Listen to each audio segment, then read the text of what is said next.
Good evening, everybody. I just want to welcome everyone to the live regarding the book of Daniel. We've gone through chapters 1 through 6, and we are going to be doing Daniel 7 this evening. And so I want to open with a word of prayer, and then let's dive right in. Father, I thank you for all you're doing, who you are. I thank you for your love, your power. I'm asking, Lord, that you would open our hearts and minds to all that you are doing. And I'm asking that you let us see you in greater relationship every day of our lives. In Jesus' name, amen. So Daniel 7 is the last chapter that is in Daniel that is written in Aramaic. We talked a little bit earlier that chapter 1 is written in Hebrew. Chapters 2 through 7 are written in Aramaic, starting with chapter 8 through 12. Those also are written in Hebrew.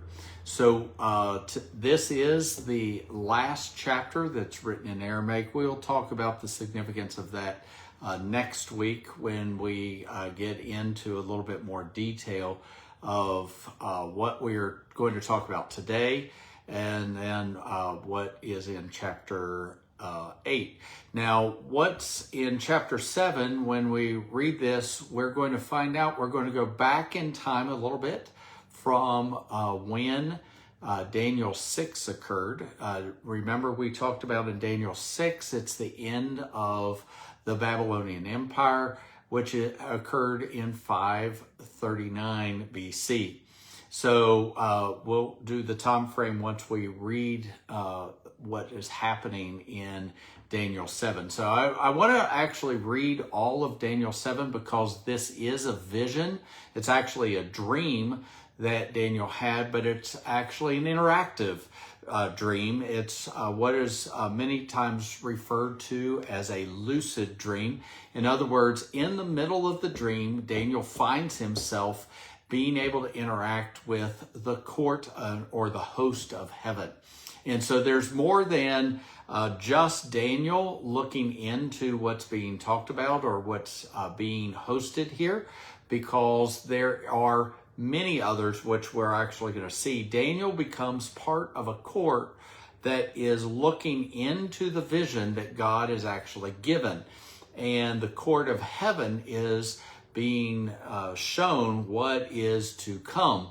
And so it's just very interesting what we're going to see here. And so a little bit of it is in the past, then it is the current, and then into the future.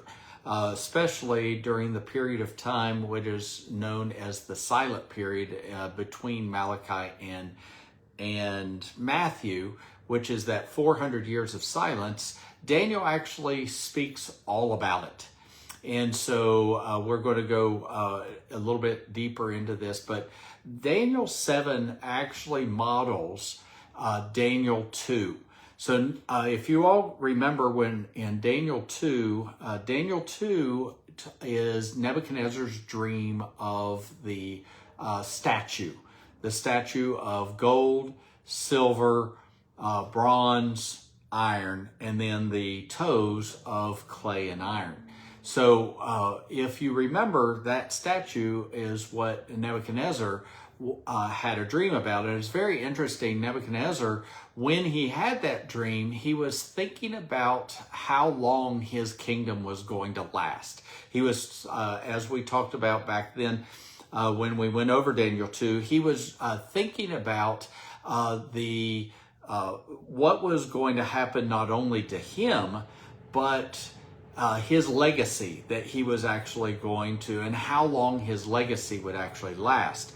And so he was actually contemplating this, and God opened a vision in the night, which was his dream, of what this what was actually going to happen in the future.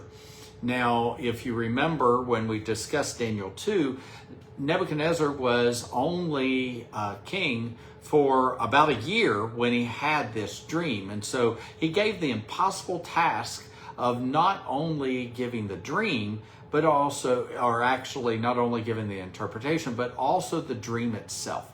He wouldn't share the dream with any of his wise men, and a very rash order. If they couldn't actually give the dream and its interpretation, then Nebuchadnezzar was going to actually destroy them all. And so Daniel, Hananiah, Mishael, and Azariah, they get word of this, as they are part of the group who has this death sentence on them, and they go before God, and God reveals Nebuchadnezzar's dream in a night vision to Daniel. And so we talked very extensively about this, but what's really interesting is now this is many, many, many years later. So at that time, Daniel would have been about 16.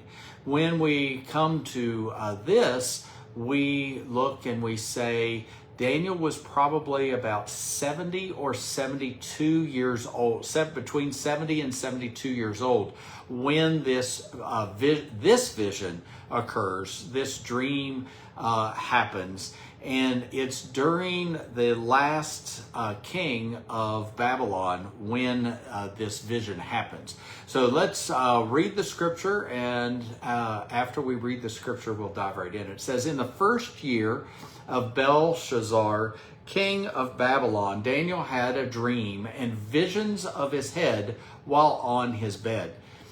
Then he wrote down the dream, telling the main facts. So what's really interesting, I'm just going to stop right here. He wrote down the dream, but he didn't give all the details. So what you have here in Daniel 7 are the highlights. It actually goes way more in depth. And this is one of the key things, that when you're recording a dream, to stay with the main facts of what's actually happening in the dream.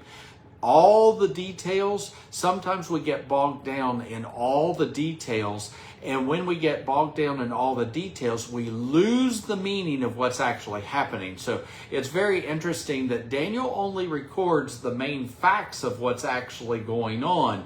In other words, he says the chief of the words that were actually spoken. So in other words, what's interesting, especially when he has an interactive dream, or if you have a vision or a dream where you're interacting with the court of heaven, he is recording the main details of what happened in the interaction.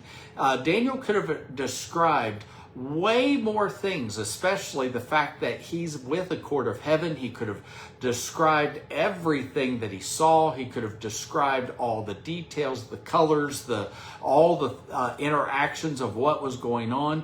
But what's so interesting and what happens here in Scripture, we see, is that Daniel only tells the main ideas or the main facts. So Daniel 7:2 says, Daniel spoke, saying, I saw in my vision by night, and behold, the four winds of heaven were stirring up the great sea. And the four great beasts came up from the sea, each different from each other. The first was like a lion, and had eagle's wings. I watched till its wings were plucked off, and it was lifted up from the earth and made to stand on 2 feet like a man. And a man's heart was given to it. And suddenly another beast, a second, like a bear, it was raised up on one side, had 3 ribs in its mouth between its teeth, and they said thus to it, arise, devour much flesh. Notice it says they said to it. After this I looked, and there was another like a leopard, which had on its back 4 wings of a bird. The beast also had 4 heads, and dominion was given to it. After this I saw in the night visions, and behold, a 4th beast, dreadful and terrible, exceedingly strong. It had huge iron teeth. It was devouring, breaking in pieces, and trampling the residue with its feet. It was different from all the beasts that were before it, and it had 10 horns.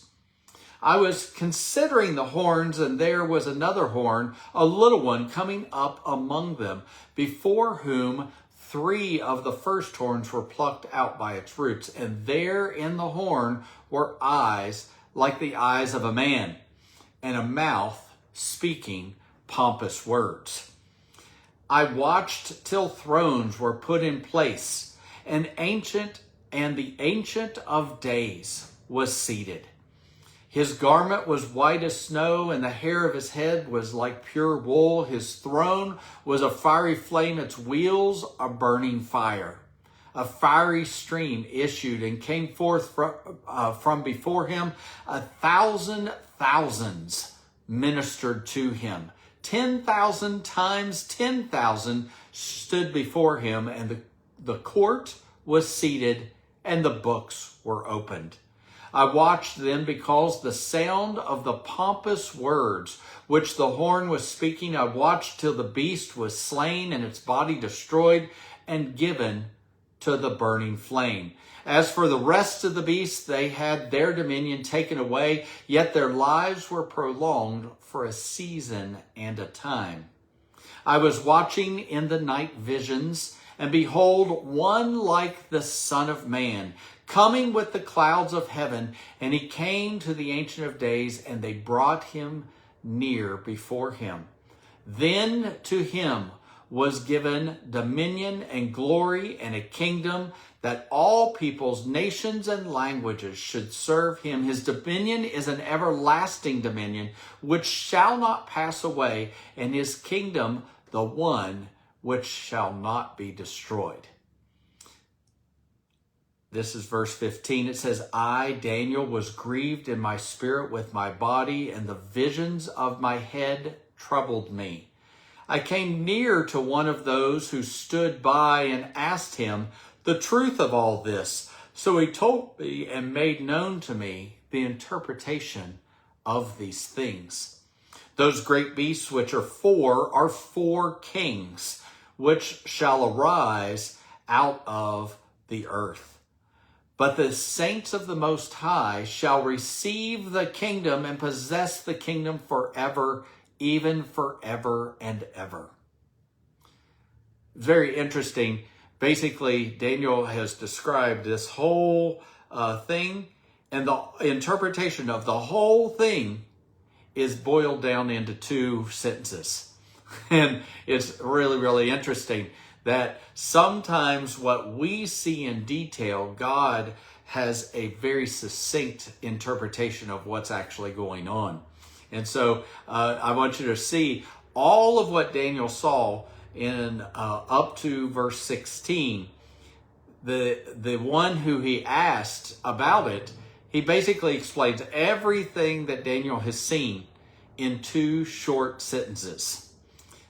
But sometimes we want to know more, and so this is the interactive part of what's actually happening. Daniel asks a question, and so verse 19, then I wish to know the truth about the 4th beast, which was different from all the others, exceedingly dreadful, with its teeth of iron and its nails of bronze, which devoured, broke in pieces, and trampled the residue with its feet.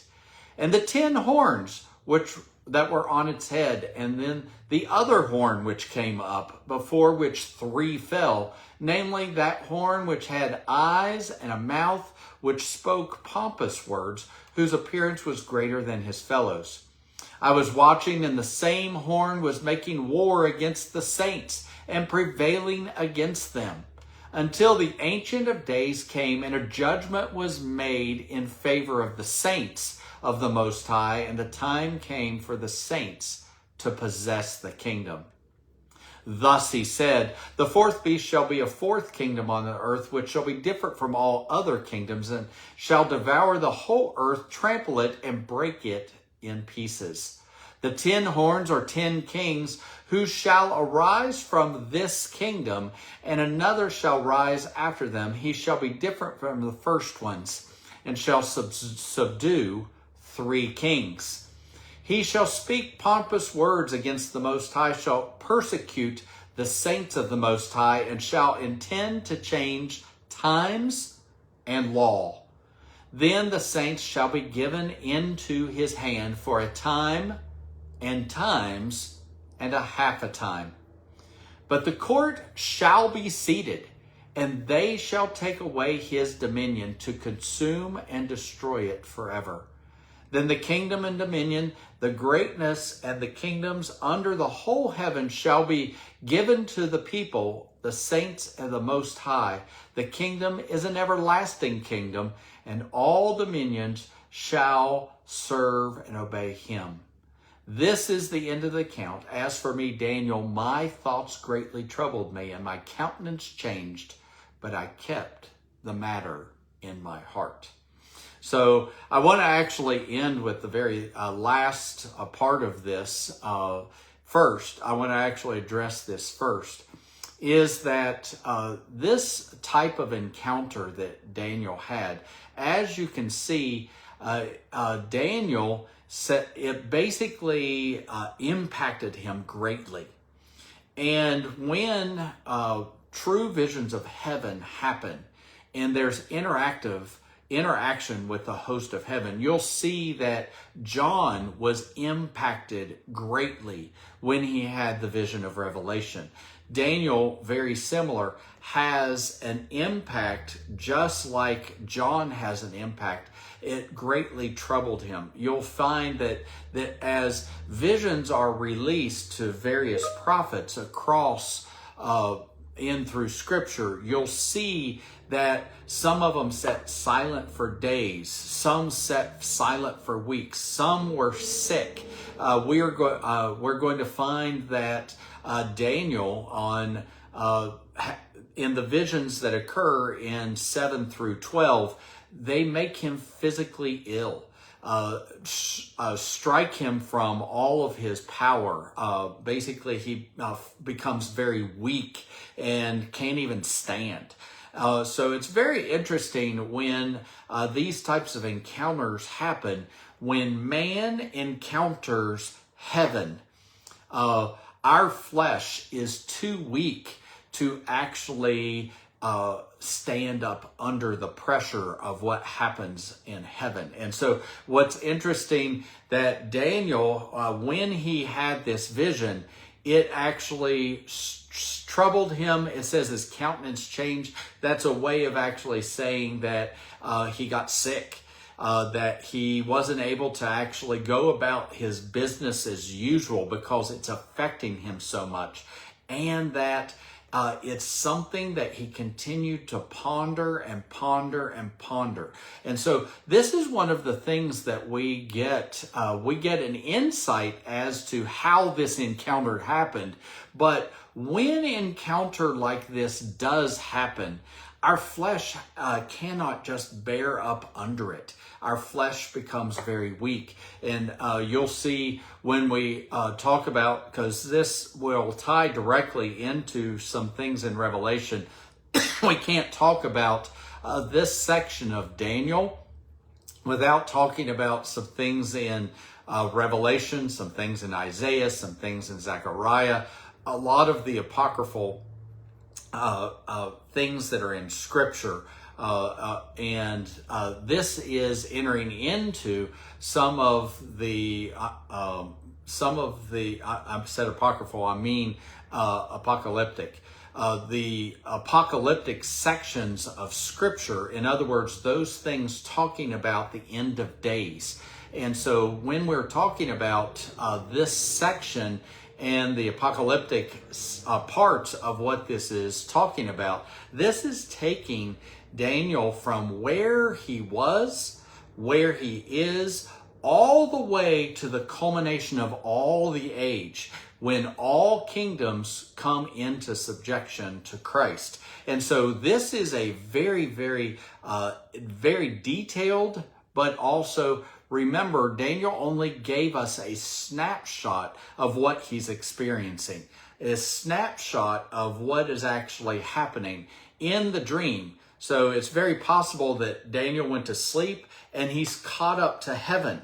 And while he's in heaven, he's with a host of others, and God starts revealing in various visions. You notice that he used the word visions, plural. And so it's very possible that each one of these beasts that he encounters is a separate vision, including the vision of when he actually sees the kingdom given to Christ. And so it's just really interesting when we look at this and look at these parts when everything is actually set up. And so going back, we're going to go back up to when Daniel starts talking about. So the very first vision that happens in this dream is the vision of an animal. So if you remember Nebuchadnezzar, when he had this dream, it was a single statue, and it was of all these different kinds of precious metals, from precious to mundane, but from soft to very strong. But yet it was all one statue. What's interesting here, what men saw as glorious, which are the ruling of men, the kingdoms of men, the glorious ages of men ruling the earth. It's how men actually see it. It's very interesting that when God sees this, heaven's perspective of how men were going to rule from that time all the way until the time that Christ would take rule, you notice that they're divided into 4 different sections, but each one of them is a beast. It's not something glamorous. It's not something great, but rather a type of beast that is a predator, that attacks, that eats, is a carnivore. You'll notice that all of them are made or are animals that eat other animals. And so it's a different depiction of how heaven sees the rule of men, as opposed to how men see the rule of men. And so men see it as glorious, and heaven sees it as treacherous. And so I also want you to see the first 3 of these, they aren't actual lion, bear, and leopard. They're actually, it's a comparison. It's a beast that Daniel, it had some recognizable features, but it wasn't exactly like it. And so we will, you'll see this even as you're reading Revelation, as you go through the visions that John had. When he has the different visions of what's actually happening, and when the Antichrist comes on the scene, he also has visions of a beast. And it's very interesting that he even says they're like a lion and like a bear and like a leopard, yet it's a beast. And so it's very interesting. When we're looking at this is talking about the kingdoms of men, but as each kingdom is deposed, there are types and shadows that are still left. So the type of dominion that happened under Babylon still continues, even though it was devoured by another kingdom. And then, but we're going to start with the first one, which is like a lion and had eagle's wings. And it's really interesting in Jeremiah, when Jeremiah describes Babylon, he describes it sometimes as a lion, sometimes he describes it as an eagle. Isaiah does the same thing. He describes it as a lion, he describes it as an eagle. And so this is very clearly, comparing it to Nebuchadnezzar's dream, this would be the head of gold. And so the lion with the eagle's wings, if you ever have seen the thrones or how Babylon, the gates of Babylon were set up, on either side of the entryway into Babylon, they had a statue of a lion with wings. And so it's very, very interesting that this is the first depiction of this first kingdom. So when we look at this, it says, though, that this is in the first year of Belshazzar, the king of Babylon. Well, we know that Nebuchadnezzar is actually the king, But as we discussed when we did chapter 5, Nebuchadnezzar, he really didn't want to be king. And so he goes to northern Arabia. And he rules for about 3 years and sets his son Belshazzar into the kingship, and then goes to northern Arabia. So this actually happened in about 553 BC. And so this is just a guesstimate based on what we've seen in documents that have been recovered about the Babylonian Empire, and when Nebuchadnezzar, when he actually goes to Arabia. And so so it's very interesting that this is in 553, because the first event, or the kingdom of Babylon, it's going on, but it's in its last regal reign. It's the last king that God gives this vision to Daniel, that Nebuchadnezzar, they didn't know that Nebuchadnezzar would be the last king. Belshazzar thought that once his dad passed away, he would get to be king. He had no idea that he would actually be killed on the day that the kingdom was taken over, and that his dad would outlive him. And so it's very interesting about what is happening, and that this actually occurs in 553 BC. And so it talks about that the first is like a lion, and so clearly this is Babylon. But what is really interesting, it says he watched until its wings were plucked off, and it was lifted up from the earth and made to stand on 2 feet like a man, and a man's heart was given to it. And so what's interesting about this is when we look at the reign of Nebuchadnezzar. So Babylon, when you look at the reign of Babylon, it is the first king you think about is Nebuchadnezzar. He was the strongest king. He ruled the longest. He ruled 43 years.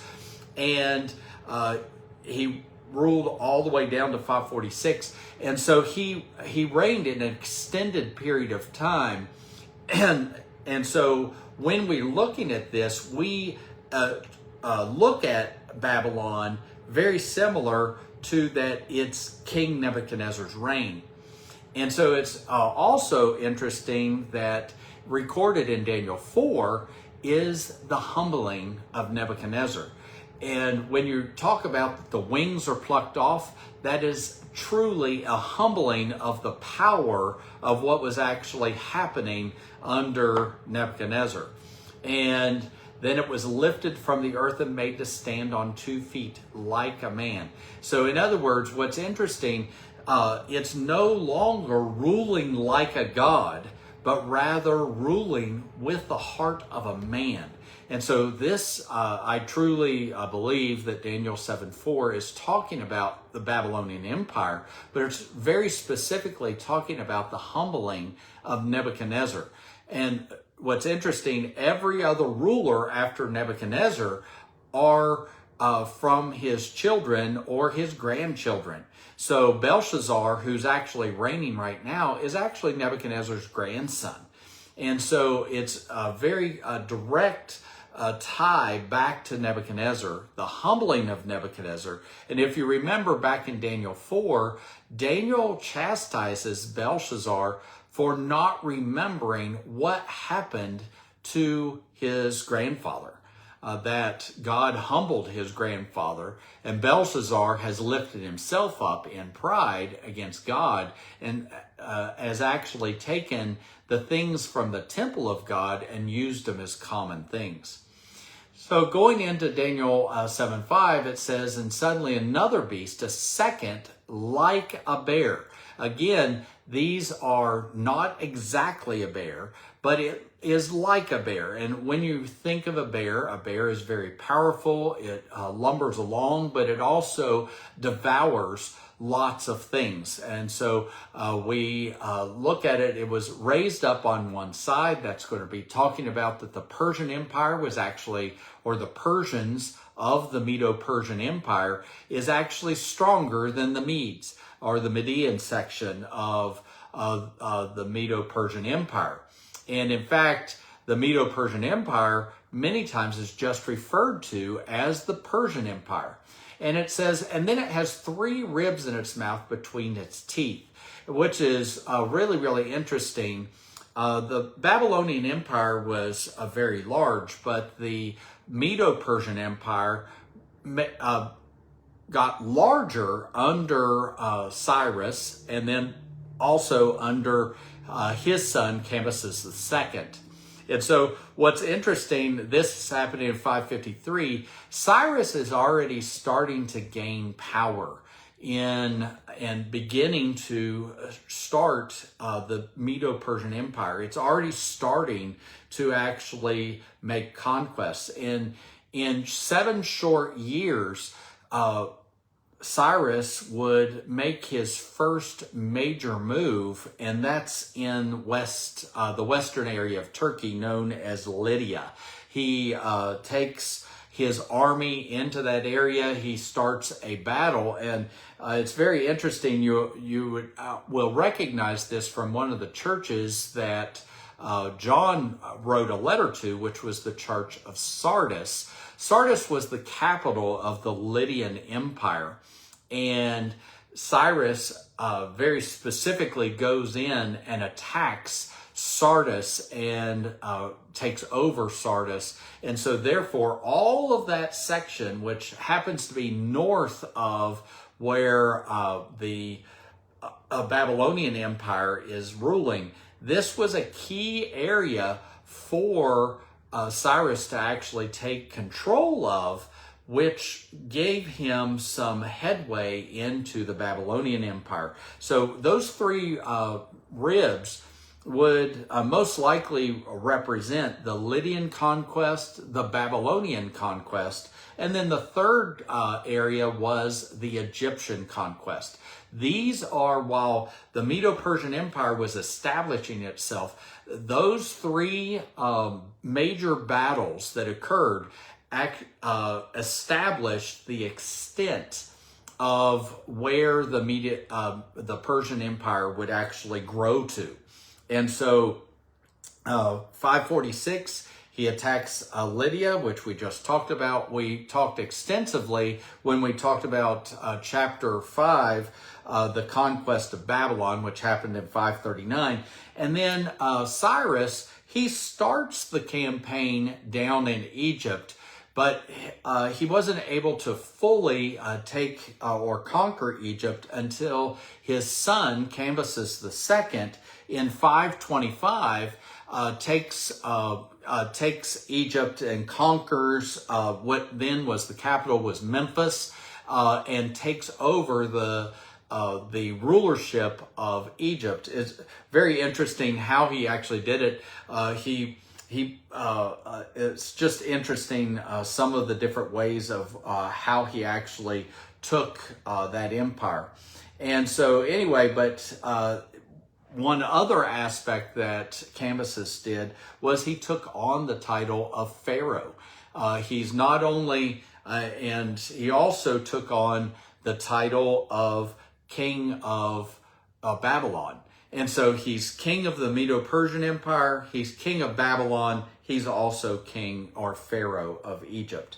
And so this is what it looks like. And when the Persian Empire came in, they conquered many, many areas. And as we talked about Cyrus, he liked to do it by intrigue, but his armies were vast. His armies were huge, and as he tries to gain power, Xerxes, many kings further down the line, King Xerxes had grown the army to be over 2 million people.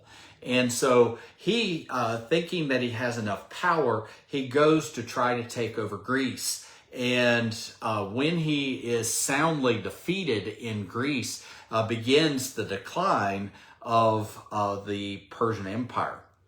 And it says, and then after this, verse 6, after this I looked, and there was another like a leopard. And again, it's just like it. And so when you think of a leopard, the leopard is a very, very fast animal, but it's also still a predator. When you look at a lion and a bear and a leopard, you're looking at all 3 of these are predatory animals. The difference between these is the leopard is much, much faster. But then on top of this, the leopard had 4 wings on its back like a bird. And so not only is it fast as a leopard, it even has the even more speed because it has the wings of a bird. And it's very interesting when Alexander the Great, he started at a very, very young age. And by the time he's 29 years old, he has conquered all of basically the known world at that time. And he actually despairs. And he's like, I wish I had more areas to conquer. And he starts his plans of how he's actually going to rule the earth and then move into the sea so that maybe he can go into other areas. And just happens that he dies before he finishes that conquest. And and what's interesting, then it says the beast also had 4 heads and dominion was given to it. It's very interesting that this beast had 4 heads. So when the Greek Empire comes on to into play, this leopard-like being or leopard-like animal or beast, it moves very, very fast, which Alexander the Great did, but he died very, very early. And he had lots and lots of generals. And when he died, it's rumored that they asked him, who are you going to give the kingdom to? And he says, I'm going to give it to the strong. And so basically what happens is there is huge vying for power in and amongst the generals. And there were 4 generals who basically came out on top. And so his general Cassander, Lysimachus, and Seleucus, and Ptolemy are the 4 generals that actually rise to power. Now there's some scuffles in between, and there's another general that Lysimachus, he shares power with there during that time. But Lysimachus is pretty much known as the ruler over the area that he did. And so what's interesting, the whole area is divided up into 4 different sections. And Cassander, he takes Greece. He takes the Macedonian area and Greece, whereas Lysimachus, he takes Lystra and Bithynia and Asia Minor, which used to be a part of the Lydian Empire. Ptolemy, he takes Egypt and the Levant region. He goes up. He actually has control of Syria and Judah and what used to be Israel and all the Levant region. And then Seleucus, he takes Mesopotamia, Persia, and all the territory all the way out to India. So it's divided into these 4 different sections.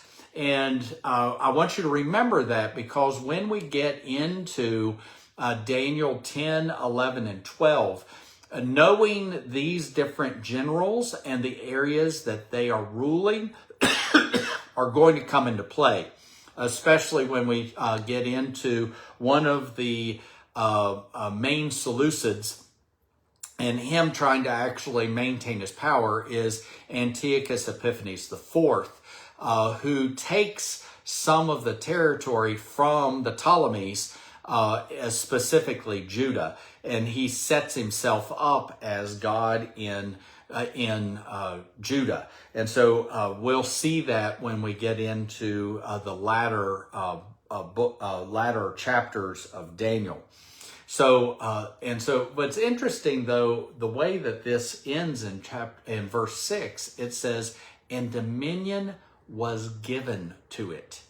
See, when men look at all the different kingdoms and all the different fights and all the different wars, it looks like that dominion is taken.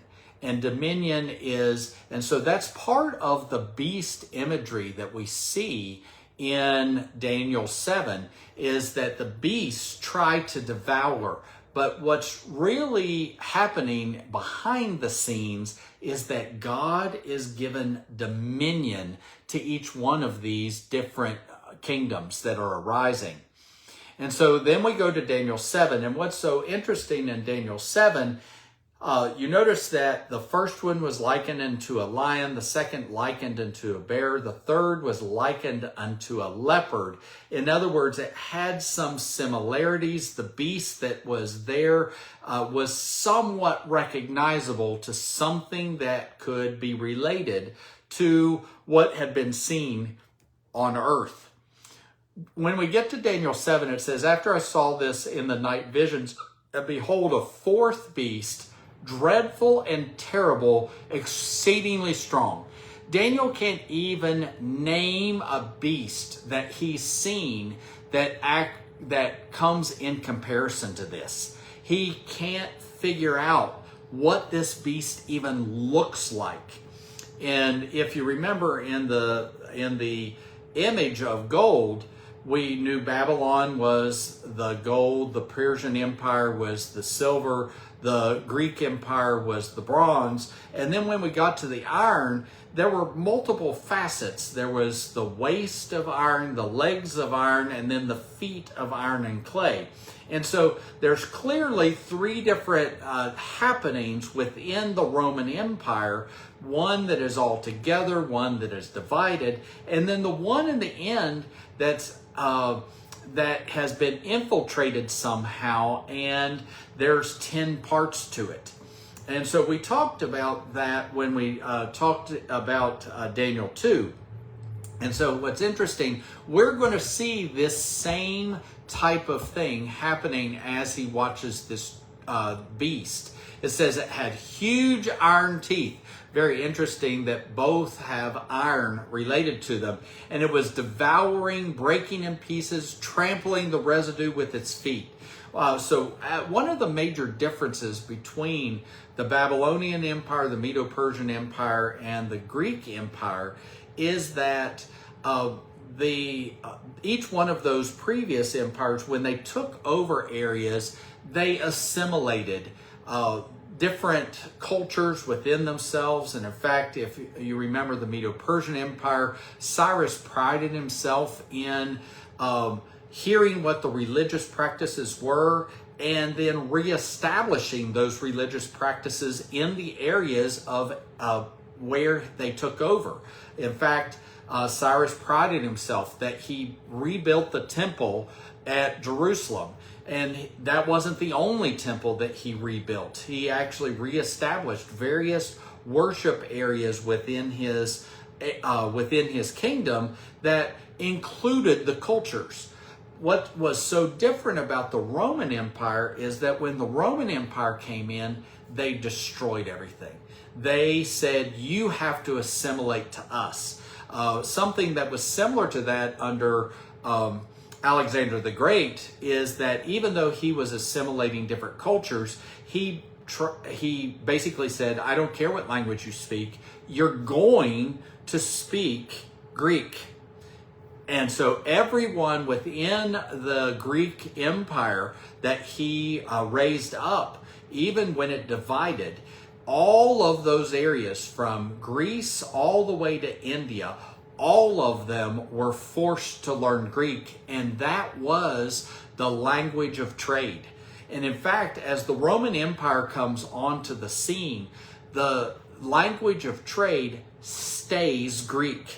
And so it's very, very interesting when we're looking at all these, we're looking at all four of these kingdoms, how God is setting things up for the coming of his son. And so God in judgment takes Israel or Judah into Babylon. There he raises a man named Daniel. Daniel, who actually interacts with the Babylonian Empire, but not only the Babylonian, but the Medo-Persian Empire, who trusted very much so in one of the religions that was run by the Magi.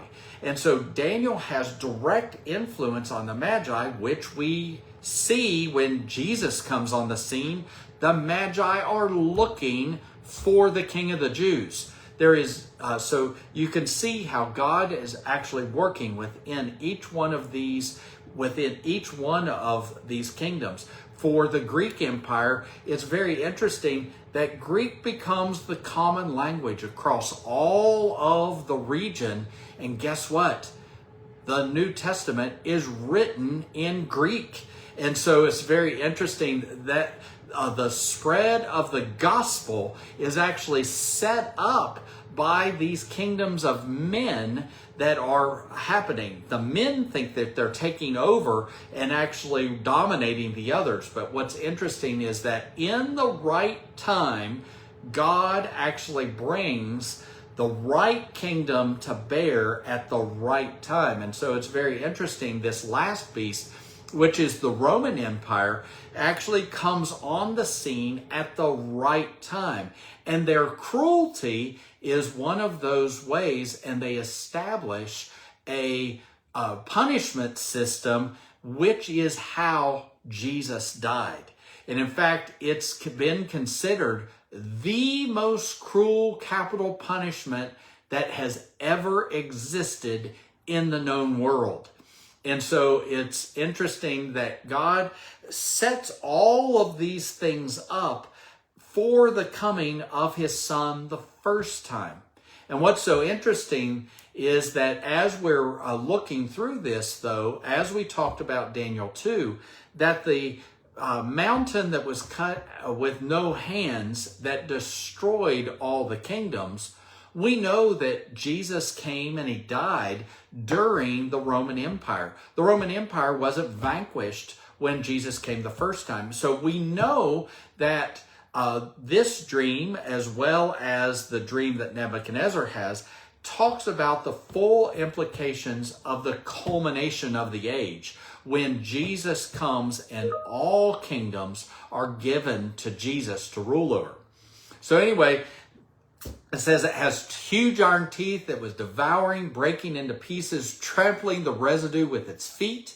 It was different from all the beasts that were before it, and it had 10 horns. If you remember in the statue, the feet had 10 toes. And so it's very interesting that it starts as a unified kingdom, it becomes a divided kingdom, and then it becomes a kingdom with 10 parts. And so Daniel sees this, and it has 10 horns. And it's very interesting. In the vision, Daniel is looking at it. He starts considering the 10 horns, and there comes an 11th horn right out of the middle of it. And it was a little horn, and it came up from before him. But in front, with the 11 horns, now he gets rid of 3 of the first horns. And so it's very interesting. So basically what's left are 8 horns.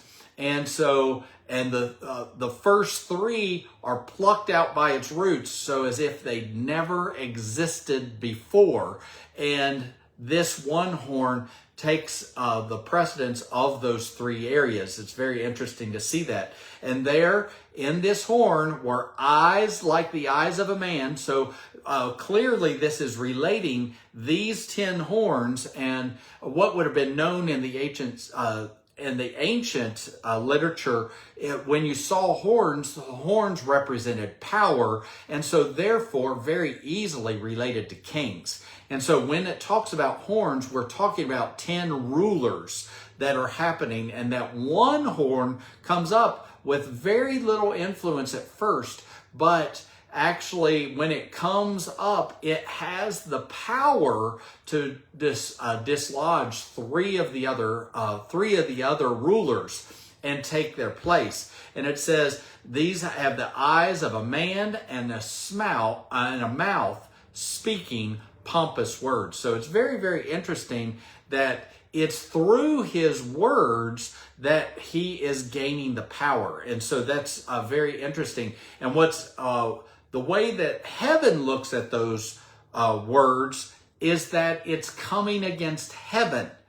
And that, so therefore, they are pompous, they are prideful, yet what they're being used for is to gain power. And we're going to see this again when we look at Daniel 9, when we have the vision in Daniel 9. And so then Daniel 7:9, it says, I watched till thrones were put in place. And so it's very interesting. I want you to remember all of what is happening. Daniel is with a group of people who have understanding of what's happening. And so most likely he's in the court of heaven when this is happening. These visions that he's getting is in the court of heaven. And there are other people around seeing the same things that Daniel sees, yet they see it and have full understanding of what's happening. Daniel, he's not quite understanding what's going on. And so, isn't it interesting? In the court of heaven, Daniel watches the thrones be put in place. Now, when we actually look at that, we can compare this directly with we can see that this is directly in coordination with Revelation and the 24 thrones in heaven. And so it's very interesting that Daniel is watching the establishment of the church. And it's very interesting, he watches the thrones be put in place. And it was the Ancient of Days was seated, and he actually begins seeing the influence of God Almighty. And if you actually look at this, it's very interesting to look at the same types of words are used to describe Jesus as describes the Father here in Daniel 7, that his garment was white as snow, his hair was pure as wool, and his throne was a fiery flame. So it's talking about the influence that the Father has, and that its wheels, meaning how it goes and how it operates, are a burning fire. And so it actually is talking about how the kingdom of heaven is operating and how the kingdom of God is growing. And then a fiery stream is issued, and it came forth from before God, and thousands upon thousands ministered to God. 10,000 times 10,000 stood before him. The court was seated. That's actually talking about the thrones that were set up. He watches the thrones actually be filled, and the court actually is seated, and judgment about to happen. And so, in other words, the books are opened. And so we can compare this to Revelation. Now, next week, we'll start doing some of the comparison between this vision and what's actually in Revelation, specifically Revelation 13. And so Daniel, he goes back, and so he's seeing all of this happen, but he starts considering. He says, I watched, but then because of the sound of the pompous words. So I want you to see that while all of this is being established, that the pompous words are still happening. That the pompous words from a beast that Daniel couldn't name, that the pompous words are still happening. While all the thrones are happening, while all the worship is happening, while all of these people are ministering before God. And he says, and I watched till the beast was slain and his body destroyed and given to the burning flame. And so it's very interesting that all of this is happening, and Daniel is watching it transpire from the court of heaven, as the court of heaven is seated to judge. And that's what it means when the court is seated and the books are open. That's meaning that that judgment is about to happen. That from the court of heaven, the horn that is pompous is actually slain. And it says, as for the rest of beasts, what's interesting, you see there's 4 visions of 4 different beasts. In Daniel's Also, what was happening in Nebuchadnezzar's, you notice all four metals were put together forming one statue. You notice here in Daniel 12, it says, as for the rest of the beasts, they had their dominion taken away, yet their lives were prolonged for a season and a time. And so it's actually talking about how the rulership was actually happening and how dominion was given to them. The dominion is taken away. And so, in other words, they are no longer ruling. And so it's talking about from Babylon all the way to through the Roman Empire and this new Roman-esque empire that raises up, that you have all the dominion is taken away, yet the rulers are actually still given some, their lives actually aren't taken away. And it says, as I was watching the night visions, and behold, one like the Son of Man. And so what's really great is this title, Son of Man, is the title that Jesus preferred. Jesus called himself the Son of Man. And so what's interesting, as he is watching all that is transpiring in heaven, all the court who is seated. And if you remember, the 24 elders are around the throne when the search actually starts for one who can open the scroll, and nobody can be found until, and we see here Daniel 7:13, I was watching in the night visions, and behold, one like the Son of Man, coming with the clouds of heaven. He came to the Ancient Days, and they brought him near before him. Now we know from Revelation that he takes the scroll from the Father. And notice when the scroll is given to the Son, Daniel 7:14, then to him, the Son of Man, was given dominion and glory and a kingdom that all peoples, nations, languages should serve him. This is the same as the mountain that was not cut by hands comes out of the earth and smashes the statue. It actually, and then it places itself and it grows into an everlasting kingdom.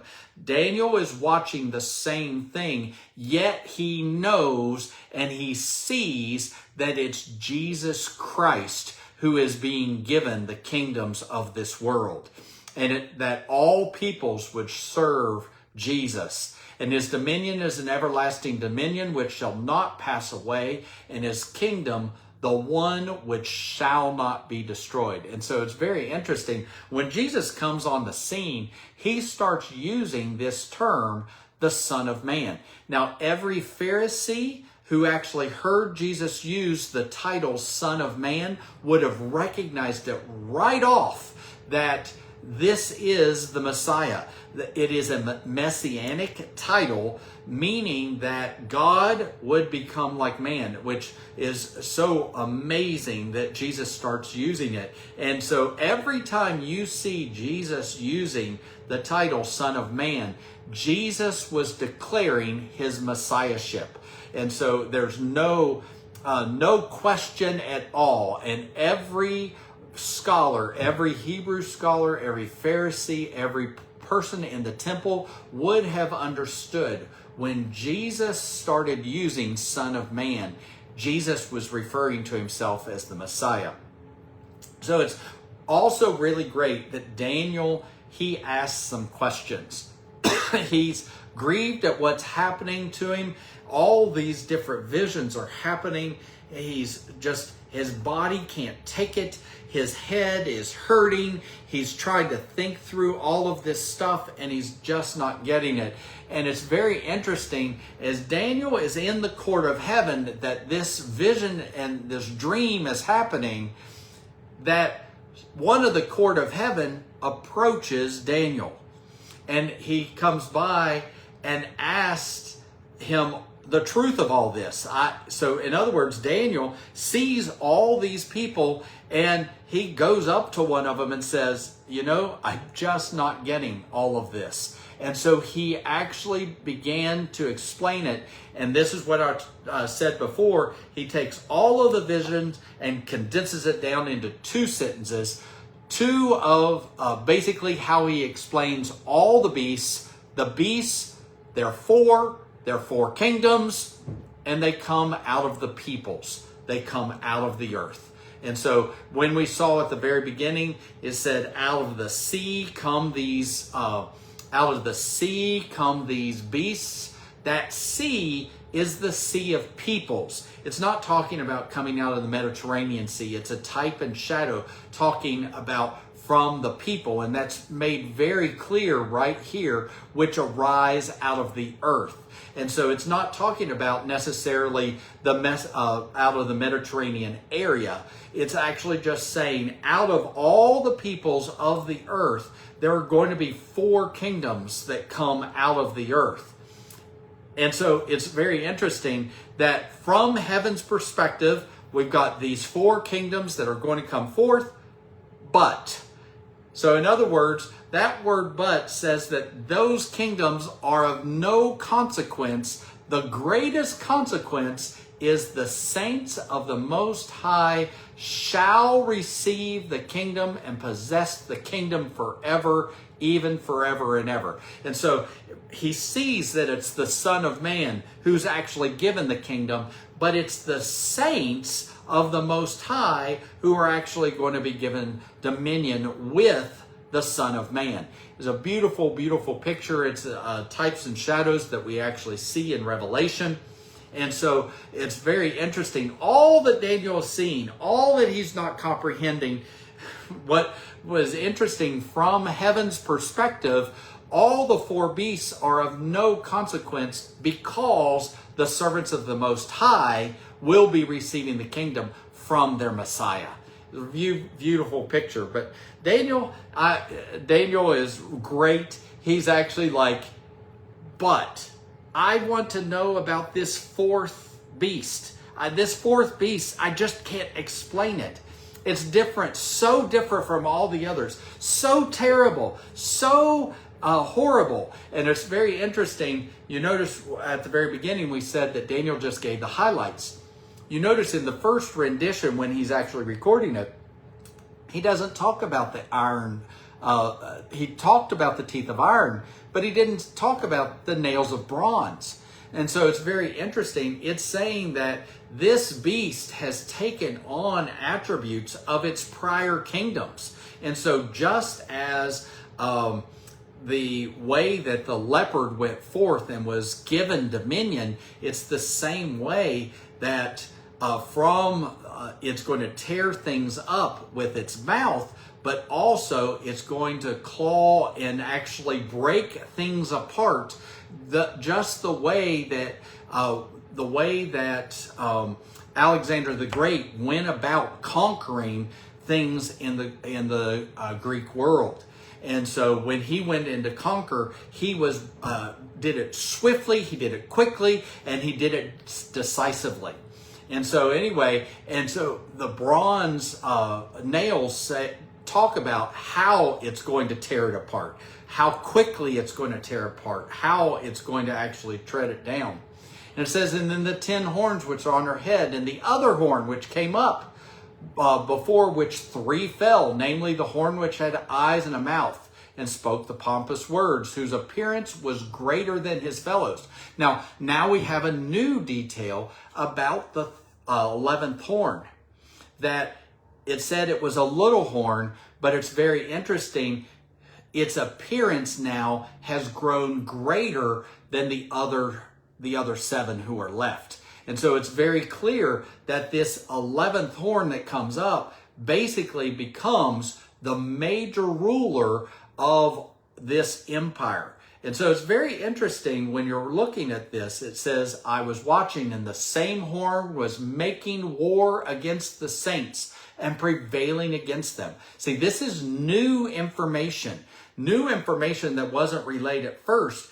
He's now asking questions, and what's troubling is he's watching people who are following God, following Yahweh with all their heart. He's watching this man from this kingdom actually making headway and destroying what Daniel understands. He's been reading Jeremiah. He knows that the kingdom's going to be restored back to Israel, but now he's watching a vision where this man is going to destroy and tear apart what he thinks God is about to put together.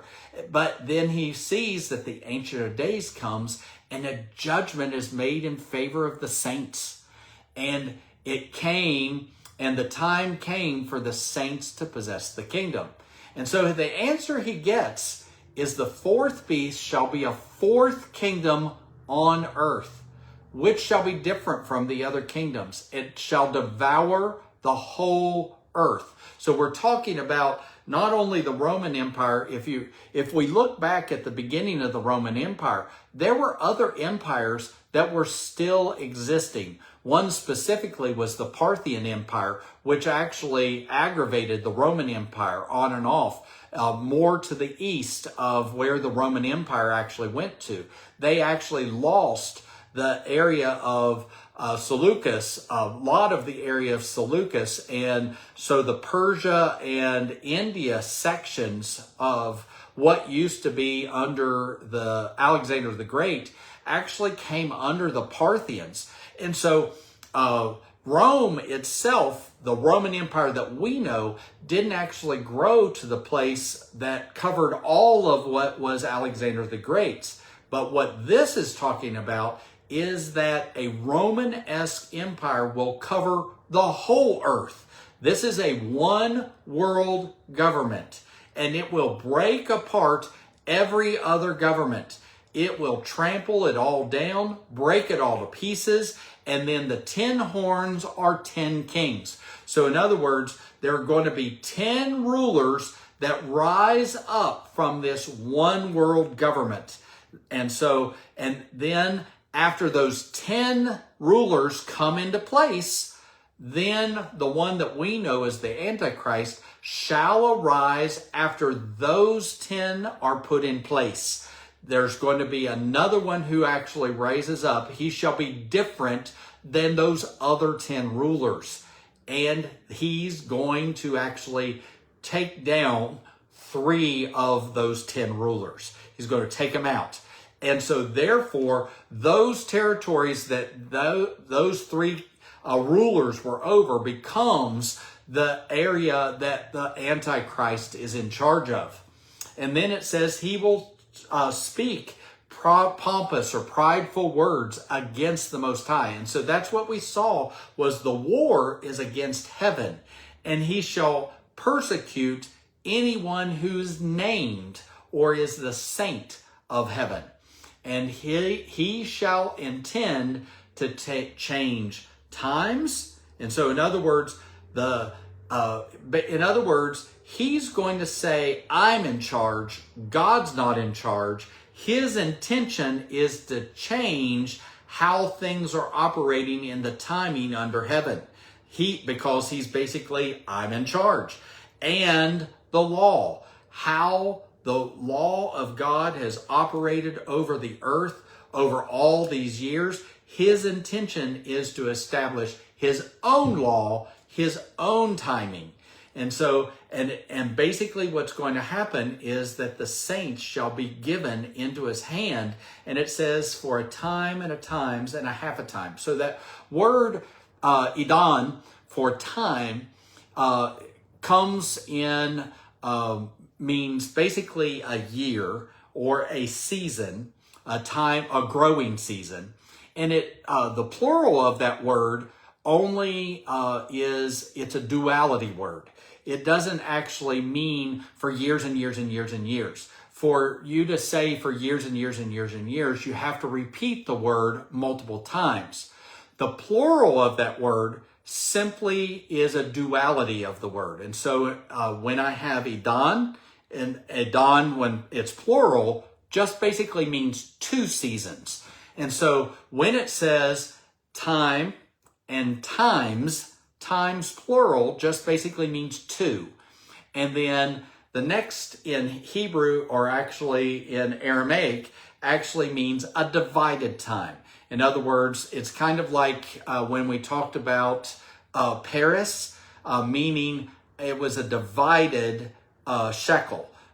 So that same idea is here for a divided time, which means half of a time. And so in other words, a half a year. So when you put this all together, it refers to 1 year, 2 years, plus a half year. So in other words, 3.5 years or 3.5 seasons.